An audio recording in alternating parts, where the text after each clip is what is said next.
Yeah. My brother is 7 years older than I am. So he is 59. He'll be 60 next year. 60. And it's kind of scary. It's kind of scary to think about that. As my father's gone, my mom just turned 85, so she probably doesn't have much longer either. My brother will be 60 years old this year, and I have a lot of friends that are the same age as me, 52, 53, and a lot of them have died. A lot of them have died from complications, cancer, drinking, drugs, smoking, car accident, things like that, just heart attacks, just life, you know. So at my age, like my social circle is dwindling. It's getting smaller, and my family circle is slowly getting it's shorter. And I'm afraid, I'm scared because my brother's 59, I'll be 60, and a lot of people that I've known have passed away before they hit 55. And it's kind of frightening a little bit.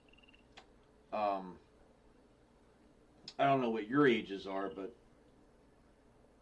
if you're young, you got 20, 30 years to worry about that. But as you get a little bit older, like me now,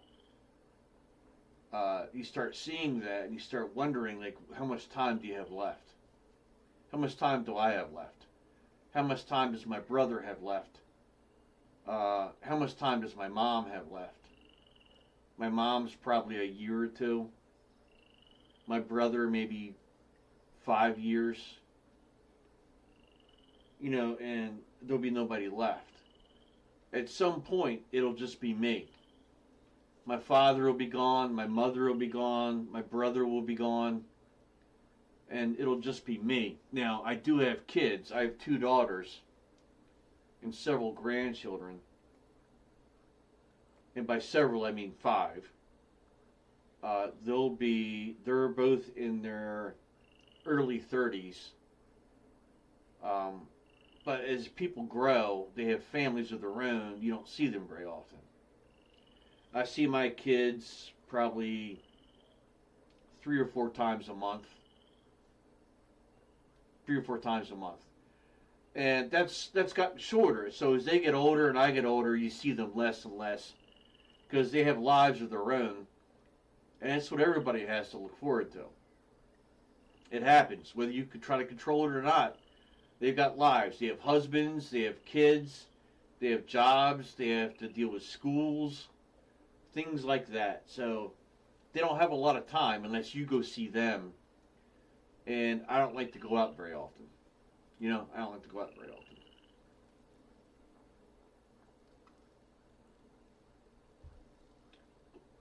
But other than all that,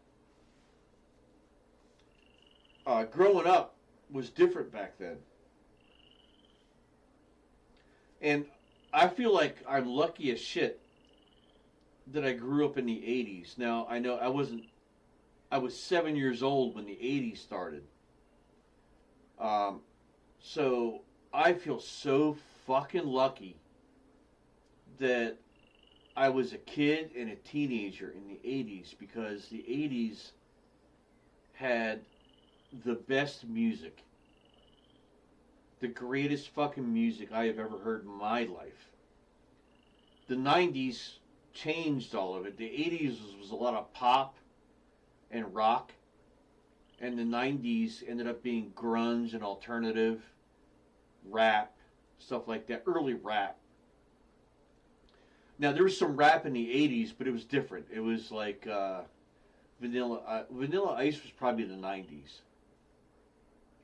But in the late 80s, you had, I think, like Run DMC, Young MC, Tone Loc, Cool Mo D, stuff like that. And it was softer rap. It wasn't rap that had a ton of cuss words in it. The N word, talking about killing people and drugs and all this shit and hoes and all that stuff. It was different. Rap music back then told stories, and they were fun to sing when you heard them. The 90s really kicked it off. You had MC Hammer, you had, again, Tone Loc, Young MC, Vanilla Ice, again, Cool Mo D, and a group that I love very much is Gangstar. Very good group called Gangstar. They have a song called, I think it's called Love Song or something like that. And the song is great. I mean, it was great music. The movies were great. The theme of the movies in the 80s was about coming of age. And I still don't know what that means, but to me, I think the definition of coming of age means you grow up, you're growing up in your teens and you're learning something. You're learning how life changes, right? And what you have to prepare for. So some of the movies you could talk about in that genre were The Breakfast Club. Fucking great. The Breakfast Club. You had Ferris Bueller's Day Off. You had Goonies. 16 Candles. St. Elmo's Fire. And we're not talking about action and adventure. We're talking about movies for teenagers. And you had E.T.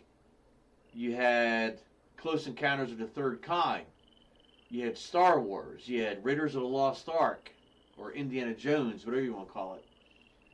Just, oh my God, a plethora of great shit back then. The 90s had a lot of good stuff too. And the 90s had a lot of Arnold Schwarzenegger comedies and action movies, Jean-Claude Van Damme, Steven Seagal, a lot of John Candy movies, Chevy Chase, Steve Martin, Martin Short, Bruce Willis, Sylvester Stallone. I could go on forever, and I named all guys because back then it was a male-dominated industry, in my opinion, and women played like the B actor or the secondary actor, the complementary actress. So, you know, back in the 80s, you had like Molly Ringwald, Ali Sheedy, But guys, back to guys, you had young guns in the 90s. Emilio Estevez, Charlie Sheen, Kiefer Sutherland, Lou Diamond Phillips, what's the one guy's name? Dylan McDermott. God, if you guys don't know who Dylan McDermott is, you missed out on that guy's career. But he was great. So you had the Young Gun movies in the 90s, which just took the 90s by storm. Which, thank God for Bon Jovi, Bon Jovi helped out with those movies. So you had Bon Jovi, Cinderella, AC/DC was coming into form. You had Def Leppard, White Snake, Lifehouse. Man, God, fuck. You had the single artists. You had were tail end of the 80s, early 90s. You had Cyndi Lauper, Madonna, Shakira, Sade, Whitney Houston. Oh my God, there was Anita Franklin was still fucking great then. Anita Franklin started, I think, in like the 60s. And she was still killing it in the 90s. Michael McDonald. I mean, there were so many great people. Country music really took a hold in the 90s. You had Garth Brooks, Vince Gill, Dolly Parton was still hanging around, Kenny Rogers still hanging around, Trisha Yearwood, Amy Grant. There was a lot of great artists. That 20-year gap from 1980 to 1999 was the best music I've ever heard in my life. And in 1980 I was 7, and in 1999 I was 26. 26 years old in 1999. It's crazy, right? I wish I could go back.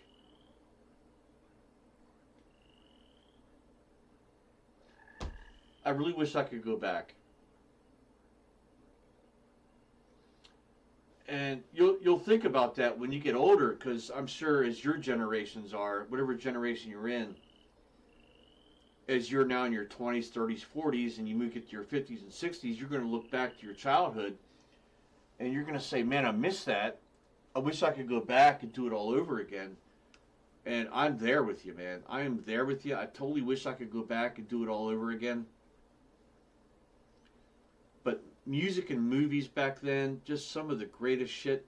And there are movies you'll see. If you ever get a chance to go back and look 80s and 90s movies, I named a lot of great 80s movies. So 90s, there was a movie called Only the Lonely, starring John Candy. One of the greatest comedians I think I've ever heard, ever seen. Let me turn that volume down a little bit.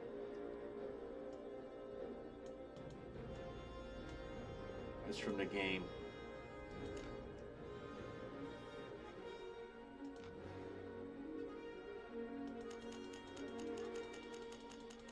Let me turn this down a little bit.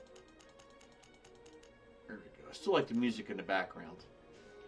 The movie was called Only the Lonely, starring John Candy and Ali Sheedy. Ali Sheedy was well known from a couple movies, so one of her biggest movie roles was The Breakfast Club, and she was also in a movie called War Games with Matthew Broderick, who is the main star of Ferris Bueller's Day Off.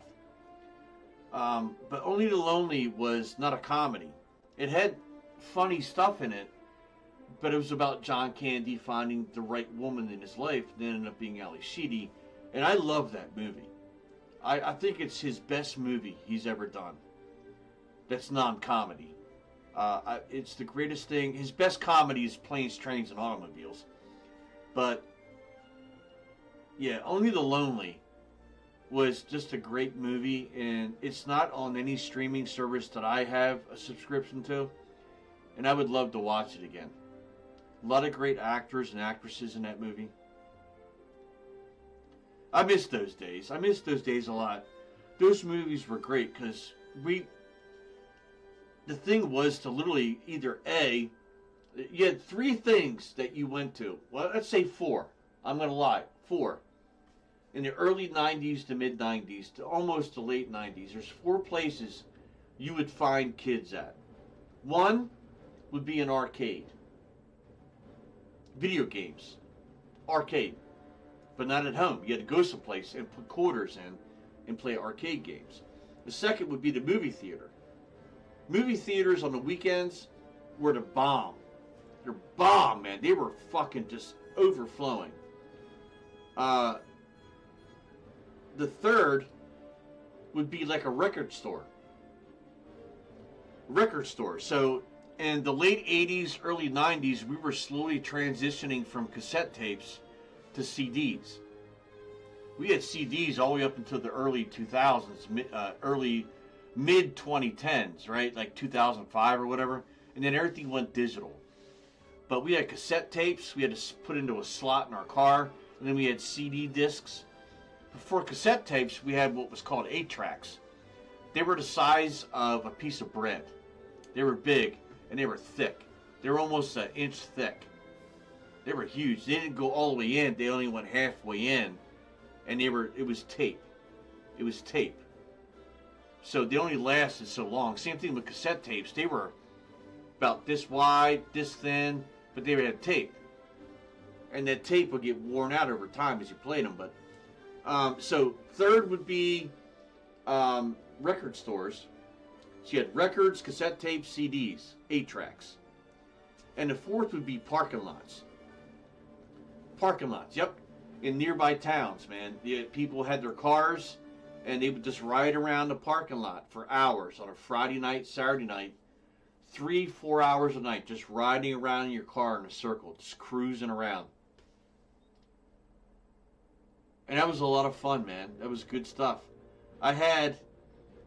When I was 16, I started working at 14, and the first car I got was a 1989 Chevy Cavalier Z24, cherry red, with a spoiler and everything. Had a silver base to it, and I would cruise that motherfucker around that parking lot for about 4 hours on a Friday and Saturday. And you had no cell phones then. There was no cell phones, no internet. So your parents didn't know where you were at.